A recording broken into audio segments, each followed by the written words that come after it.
Sinus arrhythmia, Heart&Techy. Hello guys, in this video we are going to discuss about sinus arrhythmia. Before going into that, you have to know what is meant by normal sinus rhythm. These are the criteria for diagnosing normal sinus rhythm. Regular rhythm at a rate of 60 to 100 beats per minute. Each P wave is followed by a QRS complex.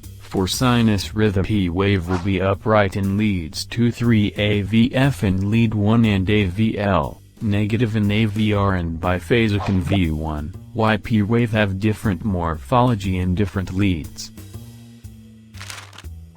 I had already uploaded a video based upon right and left atrial enlargement. You can refer this there. The link is in the description box. So these are the criteria for diagnosing the sinus rhythm from an ECG. Coming to sinus arrhythmia, it is a normal physiological response. Usually, in ECG you can alternating slow and rapid rates. This condition is usually occur due to the variation respiration, so this arrhythmia is also known as respiratory sinus arrhythmia.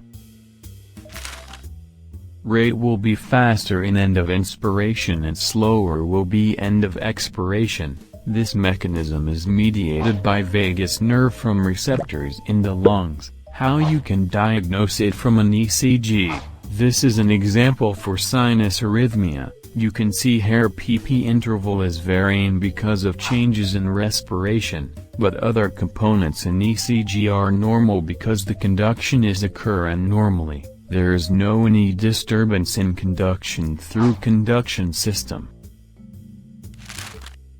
Only respiration is causing the changes. So how you can terminate this arrhythmia? I had already told you this is a physiological phenomenon. But during digitalis administration, sinus arrhythmia is observed. By doing carotid sinus compression and by giving atropine and amyl nitrate, we can terminate this arrhythmia.